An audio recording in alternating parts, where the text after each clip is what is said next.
because we're going to actually talk to Michelle Hackett about her burgeoning golf career and some of the fantastic success that she has had in recent weeks and months in both the colours of Ballinamore and Longford golf clubs. We're going to talk about that little clash as well later on. But first of all, you're very welcome to the programme. Michelle Hackett, welcome. Thank you, Breffney, for having me. My pleasure. Michelle, of course, we know each other from football over the years, in the last few years, and let's come back to that later on in our conversation. But first of all, golf is not a typical sport that we think about maybe in this county, but for you it's just probably always been part of your life. Why golf? Well, my grandfather and my auntie were both captains in Ballinamore Golf Club, and my father played, my brother, and so it was just, golf was always part of my family until, like, obviously I was involved in Gaelic all through my life, and then that's why I was sort of focused on that, but I was still had golf as like sort of leisure. I never really took it more competitively as I did football or any other sport until like the recent years. So when you say you took it seriously, tell us about what that really means in reality. Well, see, like when people think of golf, they probably think of like older people in like retirement, only going out to walk, stroll around, where golf is actually like there'd be a lot of high amateurs in the game, especially the lower, like if you get into it at a younger age, the like more you might become more successful like quicker, because you have more time to practice and like just get into the skills of the game, fundamentals. Whereas if you get into the game a bit later in life, it's harder to like try and catch up, and you get a bit more frustrated trying to catch up with them. Of course, because like Rory McIlroy or Tiger Woods would have been renowned golfers from the single digits, like from when they were 6, 7 and 8, people would have known that kid's got potential, and then they became what they became. What age were you when you first started playing golf? Well, I actually always had clubs from when I was younger, since I was 8, 9, when I was probably got my first set. But I always had them, they were always up in the shed, but I never really used them. I never got out to a golf course. I was only really around the garden trying to avoid windows. But it wasn't until probably when I was 15 I got properly into it, when I got my handicap. And when you get your handicap, that's when you really start to focus on playing in competitions and getting it lowered. So that would have been around, what, 2015, 2016 kind of time? You would have started off with, as everyone does, with a high handicap. Handicap 36. and where did that go from? How quickly did you develop to what's now you're off 7? 7, yeah. Actually, that first year, I remember when you have to get your handicap, you have to get 3 cards in to get an official handicap. And I remember just going around, it was the longest 3 rounds of my life, going around hitting, trying to finish every hole. But then that first year, when I started playing a lot more and practicing and playing competitions, I think I dropped 11 shots. But that's not unusual in itself, because people with talent will drop from what is very high handicap. Yeah, it's actually quite easy, especially when you're the higher grade. You get the lower you go, like in a competition with a high handicap, you get cut a lot quicker. It's just the way the handicap system works. And it wasn't really until this year, when obviously COVID hit and everyone was at home doing nothing. And as I said, like my dad is like big into golf.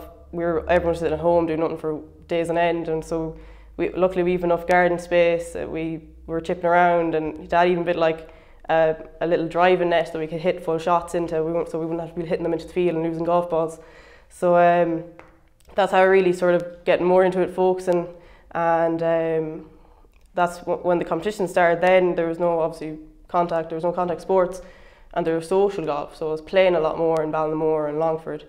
And then when the competitions were allowed back, that's when I just had my full focus on them. So you're that really annoying person that we all know who developed a skill to the umpteenth degree during the lockdown. Actually, all these plans for writing a book or learning a new skill or learning how to play a new instrument or getting fit, you're actually someone who actually went and did that. Yeah, well, yeah, I already had it obviously from the years beforehand, but where some people might have taken up cooking or, like you said, musical instrument. Banana bread. Yeah, exactly, banana bread. I was doing what I sort of knew and trying to make it better, like perfect it a bit better. So that's what I was at. Now let's get on to the competitions, because obviously the one that's caught my attention, some of the local media were talking about it at various points over the last few weeks, was the Irish Golfer magazine competition.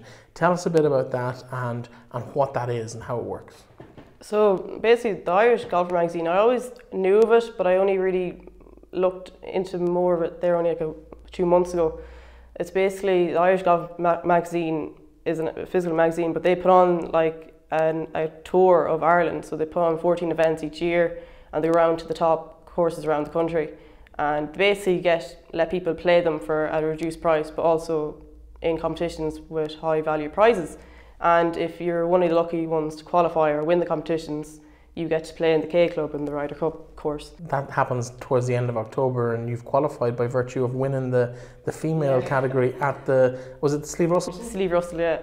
So that day you show up, it's a big event, it's probably got all the branding that people associate with golf. How does it work in terms of your head? What's going through your head that morning? I actually had an early tee time. I was the third group out, I think, and I was with 3 men from Donegal. So it was actually, when you go to the first tee, they have a full announcer, they announce your name and your club, and you have to hit off and everyone's watching you. It was a bit nerve-wracking. Every first tee is nerve-wracking without someone announcing.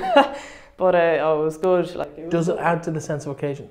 Yeah, it made it. It was a great experience. Like, it was very enjoyable, and like I just sort of had to clear my head going up, because I knew if I didn't hit a good tee shot off, I'd just make a show of myself. So that's. And I hate to ask this question, but in terms of you're playing with 3 guys, I'm guessing the day is dominated by men at that level? Luckily, like, there's 3 categories. There's the male low handicappers, the male high handicappers, and then the women's category. So their competition had nothing to do with mine, which luckily it was grand. So they didn't really have to, they didn't see me as a threat that day, basically. Do they help you around the course though? Obviously they would be hitting off the men's tees, which is back, but I played Slieve Russell multiple times. Like, I've probably played them plenty more times than them. I was probably giving them more of a help than anything, showing them the way around. But the fact that they hit off first, I was able to judge my own shots going around. And now, you mentioned it's a 14-stop tour effectively through the country. Do you just do the local one, or would you travel now? Now that you're aware of it and the level of it and you've done reasonably well, would you be tempted to maybe continue going to some of those events? I was actually looking into going and playing a few more big courses, because you get in at a reduced rate in the competition. There still is good prizes at each competition to win, and luckily, like, if I hadn't to qualified in the Russell, I probably would have looked to go into them to try and qualify through the order of merit, but I didn't have to. And the books, they were actually all booked up by the time I'd looked to them. But like I said, I only found out about these I looked into them about 2 months ago, whereas this is going on since like the start of COVID, or like I said, it's February, when they were all sort of postponed and pushed back to this time of year. Would it become something that maybe you might use as a kind of a ranking for yourself, to just kind of peg yourself against your opponents? Yeah, I could use this, but obviously with there was no ILGU events on this year, I'd be looking more to their main events than I would this. But it was a good experience. It was there to fill the void of having no district championships or women and girls championships around Connacht, Munster, Ulster and Leinster, which I would have been going to this summer, only they were postponed with weather and COVID. Now, you mentioned the ILGU, which of course is merging at the moment with the GUI. They're the 2 governing bodies, the women's, or the ladies should I say, Irish Ladies Golfing Union and the Golfing Union of Ireland. They're merging into one super body to look over golf at all levels in the country.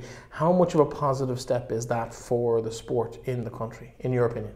Oh, yeah, it is a very positive step for level of golf for the women. Like, we're the only, I think Ireland's the only country in golf that hadn't come together. Like, there was England golf, Welsh golf, Scotland golf. So like, it's good to see that they are coming together, and it'd probably get easier to get to courses, and there won't be as many things clashing. And I know they work together already on that, but there might be more funding for the women's golf at the same time. So hopefully they will bring the level up a bit.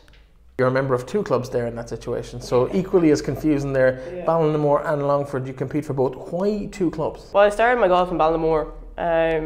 Came in under the lady captain that year when I joined was Patricia Bowen, and she just Bornacoola, exactly. And she asked me, I played in the Bornacoola GA Classic that year, and I hadn't a handicap, and she'd seen that I'd a bit of golf knowledge, and she asked me to come in and just play in, I think, her lady captain's day as a visitor.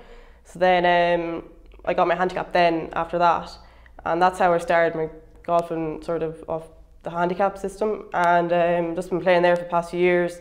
And then Ballinamore is only a 9-hole course, and I needed sort of like another course to keep me ticking over like a longer, more holes. Like, Longford is an 18-hole course, so that's why I was friendly with some of the girls that played in Longford as well, and it's only down the road from me, and there's a good few more girls my age there, so I was playing with them a good bit the past 3 years when I was a member.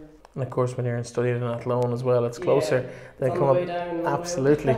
In terms of the future, you've brought your handicap down to 7 from 15. I think that's a huge achievement for anyone who's not familiar with the game. I'm not that familiar with the game, but I do know that single-digit handicap is pretty handy. But to drop a couple of points in a year is impressive. To drop 8 points from 15 to 7 in the space of 6 months or so is a particularly big achievement. So congrats on that. The result, you sent me a list through when we were chatting of all the things you won. It's too long to go through. There's just every single captain's prize and ladies' prize and thing going. It's a real nice roll of honour for the last 6 or 8 months. And on top of that, then you've got this fantastic result at national level. To win that day in the Slieve Russell is huge, so well done. And I suppose it's great to have a different sport on the show. It's the first time we've kind of properly featured anyone from the golf world. We'd love to have more and more often, and the best of luck when that rolls around. We might talk to you again ahead of the finals of the Irish Golf magazine, Irish Golfer magazine. We better give them their credit for the sponsorship. The Irish Golfer magazine awards are the final, which takes place on the Ryder Cup course at the K Club. So the best of luck to you in that, and hopefully we'll have another national title to be talking about. Hopefully. Thanks for dropping in. Thank you.